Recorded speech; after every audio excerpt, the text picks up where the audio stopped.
So let's work through an example where we're looking at how we apply some of these tsunami forces to a building. I want to talk about hydrostatic and hydrodynamic loads. So if I look at my example,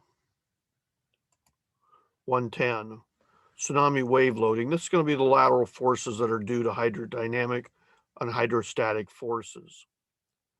So I've got a very simplistic little building here, a one-story building that's 14 feet high. It's got kind of a solid wall in the front and the back. I'm saying that there's a moment frame in this first bay. There's no frame in the second bay. And I'm being asked to determine what kind of forces are acting on this moment frame due to three different inundation depths of 7 feet, 14 feet, and 21 feet above the base.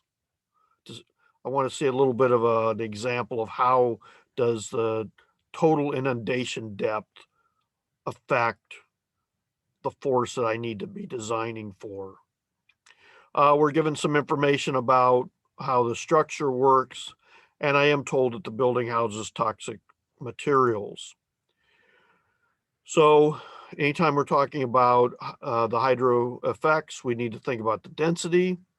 Density of the fluid is going to be 70.4 pounds per cubic foot. Now I'm trying to determine the pressure against the structure. I'm using the simplified hydrodynamic force calculation, which tells me that the pressure I need to consider is 1.25, the density times the height max, and I need the importance factor of 1.25. I'm going to start by looking at what happens if the depth is 7 feet, which means it would be half way up this exterior face. So I plug in those values and I get that I've got 770 pounds per square foot acting on the bottom half of this face of the wall. But the code tells me I should consider that that pressure is actually acting on a height 30% higher than the fluid. So actually I'm going to apply that pressure over a height of 9.1 feet. And if I think about 1 foot strip of this wall, and there's a diaphragm on the roof of this structure, and the interior or the exterior wall works as a simply supported beam between the roof and the foundation, I actually end up with this force going to the roof with my pressure being applied over the bottom 9 feet of the wall. So I'm going to convert that pressure into a single force located 4.55 feet. I'm interested in how much force is going to the roof. So the roof has to resist 2.27 kips for this 1 foot of wall, but the entire wall is 40 feet long. So I have a uniform load applied along the length of the roof, and this moment frame is going to resist half of that uniform load. So the force on this frame will be 45.6 kips. So when I look at a 2D view of just that frame, I've got a force of 45.6 kips being applied at the top. Whatever's happening in the foundation, the frame doesn't need to resist. And it is important to keep in mind that only this first bay has a moment resistance. Now we'll repeat the same thing for a 14-foot depth. I still have the same importance factor. I still have the same density of the water, but now my height has doubled, so my pressure doubles. Now the code says I should apply that to 30% over the inundation depth, which would be 18.2 feet.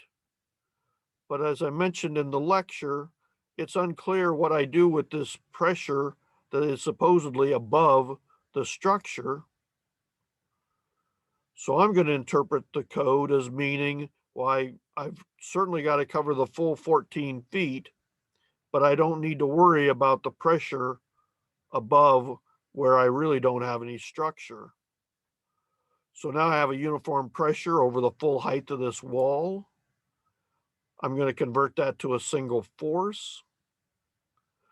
I'm going to get that the roof has to resist half of that force, or 10.8 kips for this 1 foot. And I have to apply that over the full 40 feet. So 20 feet of that is going to end up on this frame, the other 20 feet on the frame in the back. So the force on this frame is now 215.6 kips.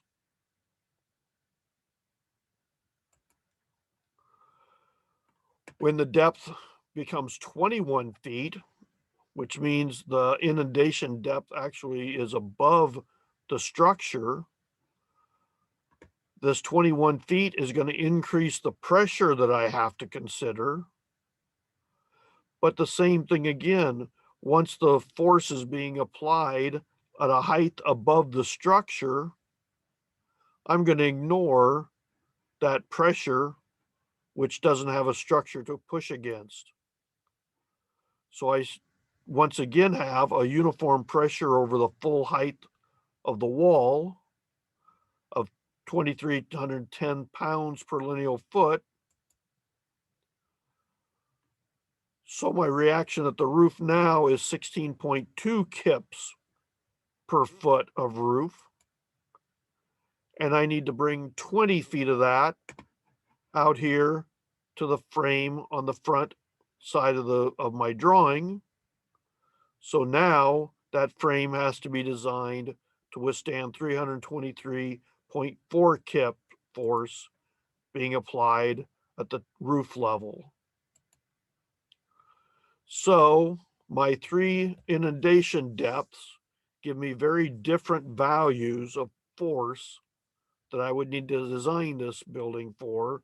Or another way to look at it is, if I'm designing 3 identical buildings in different locations that have different inundation depths, there's going to be significant difference between the forces that I need to analyze that frame to withstand.